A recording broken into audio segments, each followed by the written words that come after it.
जय श्री कृष्ण, जय श्री हरि विष्णु।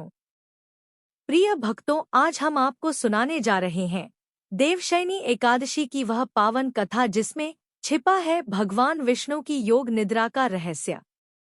इसी दिन से प्रारंभ होता है चातुर्मास, वो 4 पवित्र माह जब भगवान विष्णु शयन करते हैं और सृष्टि का संचालन परोक्ष रूप से चलता है। यह कथा न केवल पुण्यदायी है बल्कि हमारी आत्मा को विश्राम, विश्वास और भक्ति से जोड़ती है।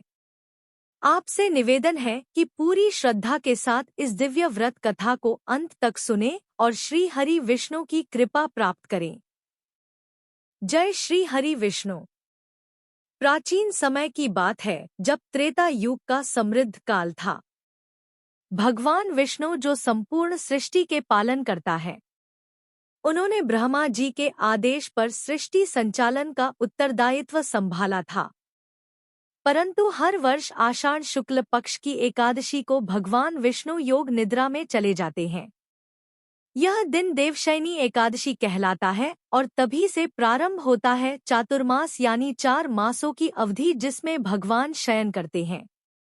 भक्तों के लिए यह समय साधना, उपवास, जाप और संयम का होता है। इस दिन से कार्तिक शुक्ल एकादशी तक भगवान श्री हरि विश्राम करते हैं और लक्ष्मी जी उनकी सेवा में लीन हो जाती हैं। कहते हैं कि जब भगवान विष्णु शयन करते हैं तब उनका सुदर्शन चक्र भी माथ यानी निष्क्रिय अवस्था में चला जाता है। चक्र जो दुष्टों के विनाश का प्रतीक है, वह भी भगवान के साथ विश्राम करता है। अतः इस समय कोई भी बड़ा शुभ कार्य जैसे विवाह, गृह प्रवेश, मुंडन आदि नहीं किए जाते। देवशयनी एकादशी से लेकर देवठनी एकादशी तक के 4 महीनों को देवता, ऋषि और स्वर्ग लोक तक विश्राम की अवस्था में चले जाते हैं। आइए अब जानते हैं देवशयनी एकादशी 2025 पर दिए जाने वाले शुभ दान और उपहार विशेष सूची। दान उपहार संकल्प सहित जो व्यक्ति इस एकादशी के दिन श्रद्धा से दान करता है उसे अक्षय पुण्य की प्राप्ति होती है। यह दिन चातुर्मास के आरंभ का होता है और इस दिन किया गया दान 4 महीनों तक पुण्य देता है। एक तुलसी का पौधा विष्णु प्रिय तुलसी का दान सर्वश्रेष्ठ माना गया है। यह 7 जन्मों का पुण्य देता है। 2 शंख चक्र या विष्णु भगवान की मूर्ति शालिग्राम सहित श्री हरि के प्रतीक वस्तुओं का दान विष्णु लोक की प्राप्ति कराता है।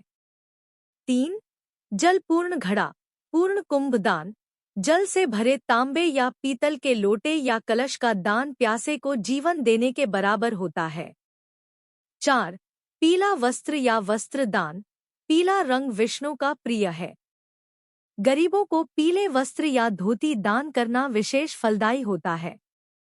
5-7 अनाज सब धान्य दान, गेहूं, चना, चावल, जौ, मूंग, उड़द, तिल इनका दान वर्षा और अन्न की कृपा को बढ़ाता है। 6 घी, शक्कर और पंचामृत सामग्री भगवान के पूजन के बाद घी, शक्कर, मिश्री, शहद, दूध आदि का दान ब्राह्मण या जरूरतमंद को देना चाहिए। 7 छाता और चप्पल, वर्षा ऋतु विशेष बरसात के समय निर्धनों को छाता, चप्पल, रेनकोट आदि देना अत्यंत पुण्यकारक होता है। 8 पंखा या मिट्टी के बर्तन, शीतलता प्रदान करने वाली वस्तुएं विशेषकर ग्रामीण क्षेत्रों में देना चातुर्मास में अत्यधिक फलदायी होता है। 9 भोजन दान, नक्षत्र सेवा, इस दिन भूखों को भोजन कराना, प्याव में पानी पिलाना अथवा अन्नदान अत्यंत शुभ होता है। 10 धूप दीप बाती तेल, मंदिर, तीर्थ स्थान या घरों में उपयोग हेतु दीपक, बाती, तिल का तेल आदि का दान देना भगवान विष्णु को अत्यंत प्रिय है। उपहार में क्या दें? भगवद गीता या विष्णु सहस्त्र नाम पुस्तिका किसी को भेंट में देना आध्यात्मिक जागरूकता बढ़ाता है। तुलसी की माला या श्री विष्णु लॉकेट शुभ रक्षा सूत्र के रूप में काम करता है। चंदन का डिब्बा या चंदन की माला शीतलता और श्री हरि के पूजन हेतु उपयोगी। पीली मिठाई, बेसन लड्डू, केसर, पेड़ा भोग स्वरूप भगवान को अर्पण कर जरूरतमंदों को देना। सत्संग की सीडी, बुक्स, ऑडियो, डिजिटल युग में अध्यात्म का उपहार अत्यंत मूल्यवान है। दान संकल्प मंत्र ओम विष्णु नमः मम समस्त पपक्ष पूर्वक श्री हरि प्रसाद सिद्धार्थ देवशयनी एकादशी व्रते विशेष पुण्य लाभार्थ दाने तष्टो भाव भक्तों। देवशयनी एकादशी की कथा श्री कृष्ण द्वारा युधिष्ठिर को सुनाई गई। एक बार महाभारत काल में जब पांडव वनवास में थे उस समय धर्मराज युधिष्ठिर ने श्री कृष्ण से विनम्रता से पूछा, हे मधुसूदन, कृपया मुझे आषाढ़ शुक्ल एकादशी का नाम, महत्व और उस दिन किए जाने वाले व्रत की विधि विस्तार से बताएं। तब भगवान श्री कृष्ण ने मुस्कुराते हुए कहा, हे धर्मराज, यह एकादशी अत्यंत पुण्यदायिनी है। इसका नाम है देवशयनी एकादशी। इसी दिन से चातुर्मास का शुभारंभ होता है, जब भगवान विष्णु क्षीर सागर में शेषनाग की शया पर योग निद्रा में चले जाते हैं। यह व्रत सभी पापों को नष्ट करने वाला, समस्त सुखों को प्रदान करने वाला और अंततः मोक्ष देने वाला होता है। फिर श्री कृष्ण ने राजा मारधाता की कथा सुनाई, जिसमें उन्होंने इस व्रत को करके अपने राज्य के भयंकर अकाल से मुक्ति पाई थी। श्री कृष्ण ने यह भी बताया कि इस दिन जो व्यक्ति उपवास करता है, तुलसी से श्री हरि की पूजा करता है, रात भर जागरण करता है, वह जन्म जन्मांतर के पापों से मुक्त हो जाता है। श्री कृष्ण ने कहा, है युधिष्ठिर, जो मनुष्य आषाढ़ शुक्ल एकादशी का व्रत करता है वह भगवान विष्णु के अत्यंत प्रिय बन जाता है। इस व्रत से ही शुभ कर्मों की शुरुआत होती है और अशुभ कार्यों पर विराम लगता है। इस दिन से देवग ऋषि मुनि यहाँ तक कि ग्रह नक्षत्र भी विश्राम की अवस्था में चले जाते हैं। इस प्रकार भगवान श्री कृष्ण ने युधिष्ठिर को देवशयनी एकादशी का दिव्य महत्व समझाया और स्वयं इस व्रत के पालन की प्रेरणा दी। प्राचीन समय की बात है जब धर्म, सत्य और मर्यादा ही जीवन के मूल मंत्र हुआ करते थे। सूर्यवंश में एक अत्यंत प्रतापी और धर्मनिष्ठ राजा का जन्म हुआ, जिनका नाम था राजा माधाता। वे न केवल शक्तिशाली राजा थे अपितु एक तपस्वी, दानी और प्रजावत्सल शासक भी थे। उनके राज्य में किसी को कोई कष्ट नहीं था। न्याय और धर्म का राज्य था। ब्राह्मण वेदों का पाठ करते थे, यज्ञ होते थे, गोपालन होता था और जनता का जीवन सरल, शांतिपूर्ण और सुखी था। परंतु एक समय ऐसा आया जब अचानक राज्य में भयंकर अकाल पड़ गया। आकाश में बादल तो थे पर वर्षा नहीं हो रही थी। नदियां सूख गई, तालाब कीचड़ से भर गए, पशु पक्षी भूख प्यास से तड़पने लगे, खेत बंजर हो गए, अन्न के भंडार खाली होने लगे और लोगों में भय का वातावरण उत्पन्न हो गया। राजा माधाता ने तुरंत ब्राह्मणों, वेदज्ञों और ऋषियों से परामर्श किया। उन्होंने अनेक प्रकार के यज्ञ, हवन और अनुष्ठान करवाए। वनों में जाकर तपस्या की, दान दिए, अन्नक्षेत्र खोले, लेकिन प्रकृति फिर भी मौन रही। सूर्य तपता रहा, धरती दरारों से भर गई और निराशा फैलने लगी। तब राजा ने एक दिन सोचा, क्यों न हो यह कोई आध्यात्मिक कारण है। मुझे स्वयं इस संकट का समाधान खोजना होगा। वे घोड़े पर सवार होकर जंगलों में, तीर्थों में, आश्रमों में ऋषियों की खोज में निकल पड़े। कई दिन की यात्रा के बाद वे एक पुण्य भूमि पर पहुंचे जहां महान तपस्वी ऋषि अंगिरा गहन तपस्या में लीन थे। राजा ने नतमस्तक होकर उन्हें प्रणाम किया और विनय पूर्वक कहा, मुनिवा, मैं आपकी शरण में आया हूँ। मेरे राज्य में भीषण अकाल पड़ा है। ना जन, ना पशु, ना वनस्पति, कोई भी सुखी नहीं है। कृपया कोई उपाय बताइए जिससे मेरी प्रजा की रक्षा हो सके। मुनि अंगिरा ने नेत्र खोले, ध्यान से राजा को देखा और बोले, राजन, यह संकट कोई साधारण नहीं है। जब सृष्टिकर्ता स्वयं विश्राम करते हैं तब प्रकृति भी उनके साथ शांति में लीन हो जाती है। यह समय है देवशयनी एकादशी का। आषाढ़ शुक्ल एकादशी को भगवान विष्णु योग निद्रा में चले जाते हैं और तभी से 4 महीनों का चातुर्मास प्रारंभ होता है। यदि तुम इस विशेष व्रत को पूरे मन से करोगे और प्रजा से भी इसका पालन करवाओगे तो भगवान श्री हरि की कृपा से सब कुछ पुनः सुचारू हो जाएगा। यह सुनते ही राजा को जैसे जीवन का नया मार्ग मिल गया। वे तुरंत अपने महल लौटे और अगली देवशयनी एकादशी की तैयारी में लग गए। पूरे नगर में घोषणा करवाई गई, भगवान विष्णु की सेवा हेतु हम सब देवशयनी एकादशी का व्रत करेंगे। जो भी भक्त इस दिन व्रत करेगा, रात्रि को जागरण करेगा, श्री हरि की पूजा करेगा, उसे अक्षय पुण्य प्राप्त होगा। राजा ने स्वयं ब्रह्मा मुहूर्त में उठकर स्नान किया, पीले वस्त्र धारण किए, शंख, चक्र, गदा और पद्म से विभूषित भगवान श्री हरि की सुंदर मूर्ति की स्थापना की और तुलसी पत्रों से पूजा की। उन्होंने विष्णु सहस्त्र नाम का पाठ किया, गीता का पाठ किया और नंदी मुख ब्राह्मणों को भोजन कराया। समस्त नगर वासियों ने भी व्रत का पालन किया। रात को मंदिरों में दीप जलाए गए। भक्त मंडलियों ने भजन कीर्तन किए। ओम नमो भगवते वासुदेवाय के मधुर स्वर गूंजने लगे। राजा स्वयं रात्रि जागरण में बैठे रहे और भगवान से हृदय से प्रार्थना की, हे नारायण, हे अनंत, कृपा करो, वर्षा हो, अन्न उपजे, प्रजा सुखी हो और सृष्टि में पुनः संतुलन आए। उनकी सच्ची भक्ति से प्रसन्न होकर भगवान विष्णु ने स्वप्न में दर्शन दिए। भगवान ने कहा, राजन, तुम्हारी निष्ठा, तुम्हारा त्याग और तुम्हारा भक्ति भाव मुझे अति प्रिय है। कल प्रातः से तुम्हारे राज्य में वर्षा होगी और सुख समृद्धि लौटेगी। राजा की आंखें खुली तो वह भाव विभोर थे। उन्होंने ऋषि अंगिरा का स्मरण किया और भगवान को धन्यवाद दिया और सचमुच अगले दिन से आकाश में बादल घिरे। गड़गड़ाहट के साथ मूसलधार वर्षा हुई। नदियां बहने लगी। धरती हरियाली से आच्छादित हो गई। खेतों में अन्न लहलहाने लगा। पशु पक्षियों में आनंद की लहर दौड़ गई। चारों दिशाओं में जय विष्णु भगवान की घोष होने लगा। राजा माधाता ने उस दिन को अपनी स्मृति में अमर कर दिया और आज भी पद्म पुराण में इस कथा का उल्लेख होता है। जो व्यक्ति इस व्रत को श्रद्धा से करता है, उसके जीवन में कभी भी संकट स्थायी नहीं रहता, क्योंकि जब भगवान स्वयं निद्रा में जाते हैं तो भक्तों की पुकार ही उन्हें जगाती है। देवशयनी एकादशी न केवल एक व्रत है, यह एक अवसर है चातुर्मास की शुरुआत का, आत्मनिरीक्षण का, जीवन को धर्म और संयम की दिशा में मोड़ने का। यह वह काल है जब न केवल भगवान विश्राम करते हैं, अपितु हमारा मन भी संयम, भक्ति और साधना में रमण करता है।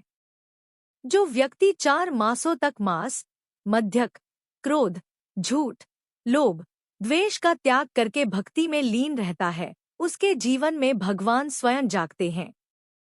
चातुर्मास में उपवास, तुलसी सेवा, गीता पाठ, श्री हरि का स्मरण अत्यंत पुण्यदाय होता है। इस कथा से हमें यही सीख मिलती है। संकट चाहे कितना भी बड़ा क्यों ना हो, अगर हमारी आस्था अधिक है तो भगवान अवश्य कृपा करते हैं। इसलिए है भक्तों, इस वर्ष भी जब आषाढ़ शुक्ल एकादशी आए तो पूरे मन, तन और वचन से व्रत कीजिए, रात्रि जागरण कीजिए और प्रभु से प्रार्थना कीजिए, हे श्री हरि, मेरी आत्मा को भी वर्षा दो प्रेम, भक्ति और ज्ञान की। जय श्री हरि विष्णु, प्रेम से बोलिए जय श्री हरि विष्णु की। भक्तों, अब हम सुनेंगे एकादशी माता की कथा। एक बार एक राज्य में एक राजा रहा करता था। राजा बहुत ही बुद्धिमान और बलशाली था। राजा सदा ही अपनी प्रजा का बहुत अच्छे से ध्यान रखता था। प्रजा भी राजा को बहुत पसंद करती थी। राजा की 2 बेटियां थीं। राजा अपनी दोनों बेटियों से बहुत प्रेम करता था। राजा की छोटी बेटी देखने में बहुत सुंदर और आकर्षक थी और राजा की बड़ी बेटी छोटी बेटी के मुकाबले थोड़ी कम सुंदर थी। राजा की छोटी बेटी माता की पूजा किया करती थी और सभी लोग राजा की छोटी बेटी से बहुत प्रेम करते थे और बहुत प्रशंसा किया करते थे। राजा भी अपनी छोटी बेटी को बड़ी बेटी से अधिक प्रेम करता था, जिसके कारण राजा की बड़ी बेटी को अपनी छोटी बहन से बहुत जलन होने लगी थी। जब दोनों बेटियां बड़ी हो गई तब एक पड़ोसी राज्य का राजकुमार राजा की बड़ी बेटी के लिए रिश्ता लेकर आया। लेकिन जैसे ही उस राजकुमार की नज़र राजा की छोटी बेटी पर पड़ी, वह पहली नज़र में ही उससे प्रेम करने लगा। उसने राजा की बड़ी बेटी से विवाह करने से मना कर दिया और कहा कि वह आपकी छोटी बेटी से विवाह करना चाहता है। यह सब देखकर राजा की बड़ी बेटी अपनी छोटी बहन से बहुत क्रोधित हो गई और उसे अपना सबसे बड़ा दुश्मन मान लिया। उसने अपनी छोटी बहन को जान से मारने का निश्चय कर लिया। पहले तो उसने एक लड्डू में जहर मिलाकर छोटी बहन को दे दिया, लेकिन उसे कुछ नहीं हुआ। फिर उसने एक मटके में सांप रखकर रात में उसके कमरे में छोड़ दिया, लेकिन सांप भी कुछ नहीं कर पाया। फिर बड़ी बहन ने उसे कुएं पर पानी भरने के बहाने ले जाकर धक्का दे दिया, लेकिन छोटी बहन को कुछ नहीं हुआ। हर बार ग्यारस माता उसकी रक्षा कर रही थी। तब बड़ी बहन ने पूछा, क्या तुम्हें पता है कि तुम्हारी या मेरी मृत्यु कैसे होगी? छोटी बहन बोली, हाँ दीदी, मेरी मृत्यु एक तोते में है। उस तोते के गले में एक हार है। जब तक वह हार किसी और के गले में ना पहनाया जाए, मैं जीवित रहूंगी। यदि कोई उस हार को पहन ले तो मैं मूर्छित हो जाऊंगी, और जब वह हार उतार दिया जाए तो मैं वापस जीवित हो जाऊंगी। यह सुनकर बड़ी बहन बहुत खुश हुई और उसने उस तोते को ढूंढकर मार डाला और हार को अपने गले में पहन लिया। उधर छोटी बहन की शादी का दिन था। जैसे ही वह फेरे लेने लगी, 3.5 फेरे पूरे करते ही वह बेहोश होकर गिर पड़ी। वैद्य और हकीमों ने बताया कि वह ना तो मरी है ना जीवित। राजा ने उसे पुराने महल में पलंग पर लिटाकर कुछ सैनिकों को तैनात कर दिया और किसी को बताने से मना किया। बड़ी बहन ने कहा, पिताजी, अगर विवाह अधूरा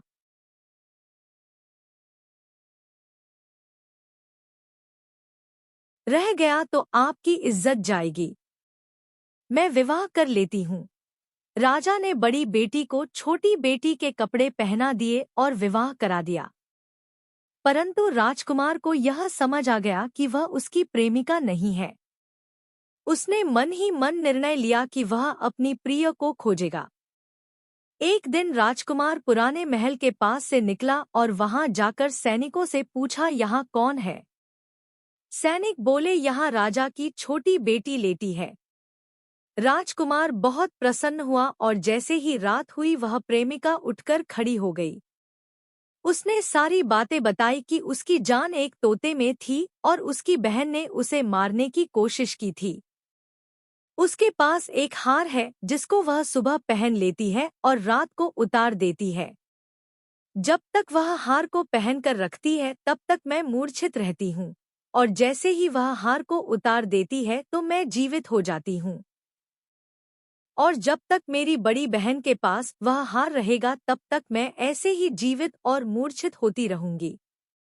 अगर मेरी बड़ी बहन के पास जो हार है वह मेरे हाथ लग जाए तो मैं हमेशा के लिए जीवित हो जाऊंगी।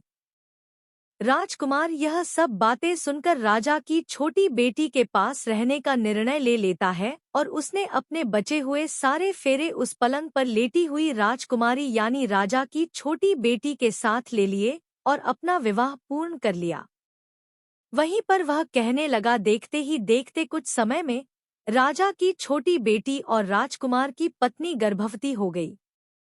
एक दिन राजकुमार को किसी काम से बाहर जाना पड़ा। तब छोटी बहन के पेट में बहुत तेज दर्द होने लगा, जिसके बाद उसने माता का आह्वान किया। उसके पश्चात वहां माता प्रकट हुई और उन्होंने अपने भक्त के दर्द को दूर किया तथा एक पुत्र की प्राप्ति करवाई। उसी समय अचानक से राजकुमार भी वहां आ गया। राजकुमार ने ग्यारस माता को देखा तो वह आश्चर्यचकित हो गया और उसने तुरंत ग्यारस माता को प्रणाम किया।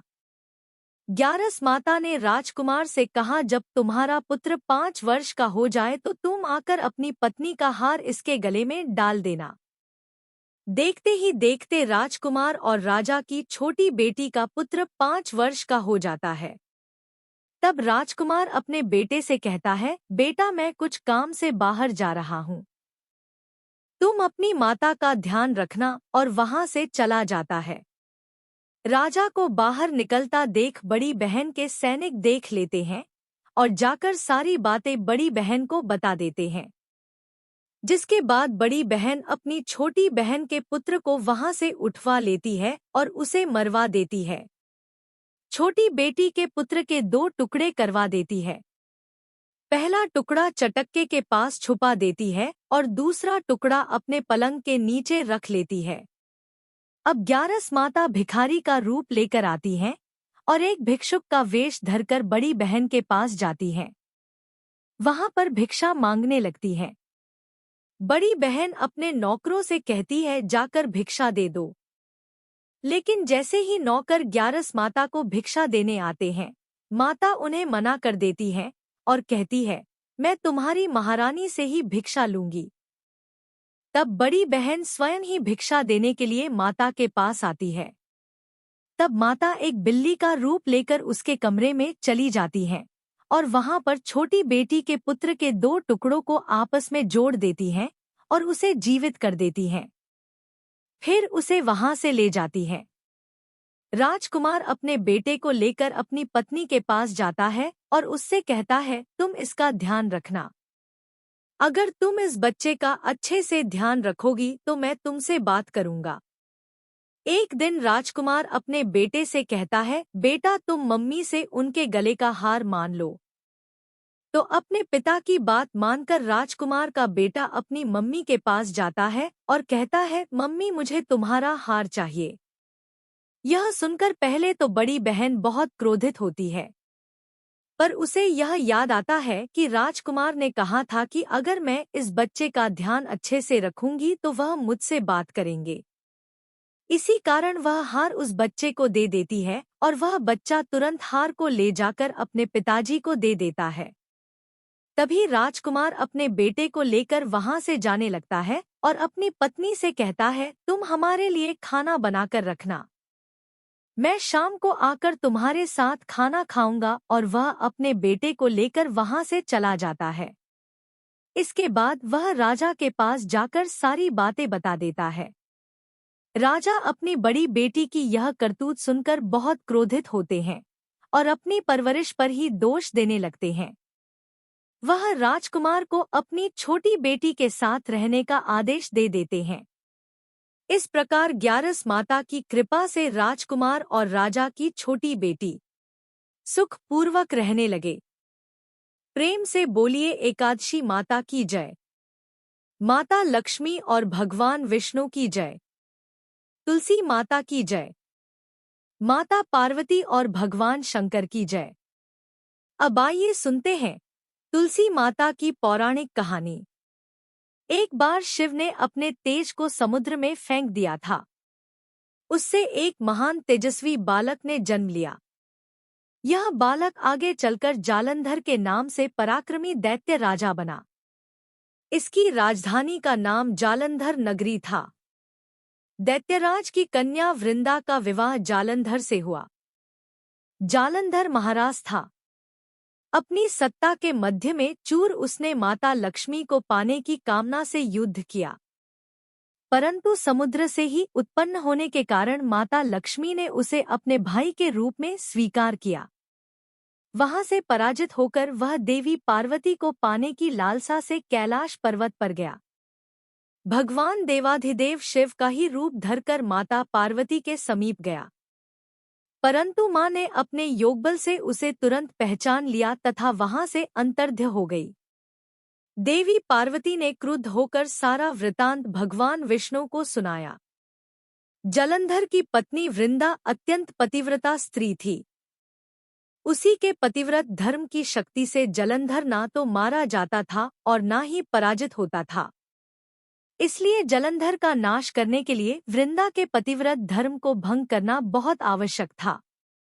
इसी कारण भगवान विष्णु ऋषि का वेश धारण कर वन में जा पहुंचे, जहां वृंदा अकेली भ्रमण कर रही थी। भगवान के साथ 2 मायावी राक्षस भी थे, जिन्हें देखकर वृंदा भयभीत हो गई। ऋषि ने वृंदा के सामने पल में दोनों को भस्म कर दिया। उनकी शक्ति देखकर वृंदा ने कैलाश पर्वत पर महादेव के साथ युद्ध कर रहे अपने पति जलंधर के बारे में पूछा।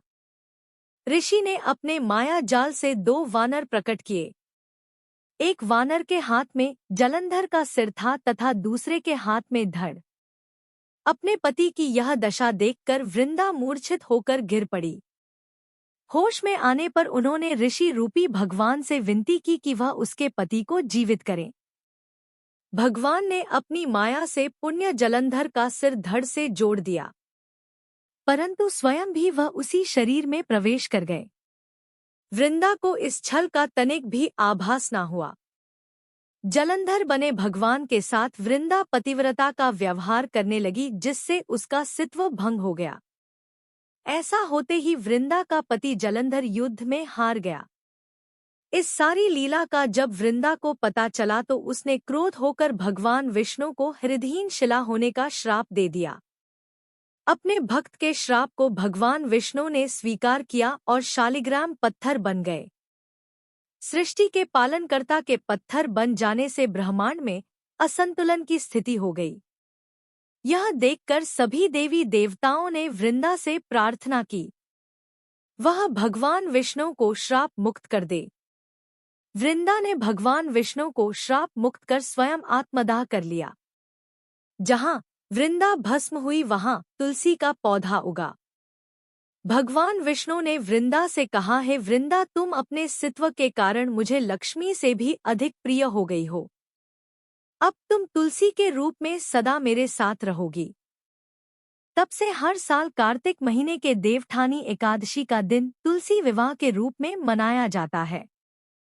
जो मनुष्य भी मेरे शालिग्राम रूप के साथ तुलसी का विवाह करेगा, उसे इस लोक और परलोक में विपुल यश प्राप्त होगा।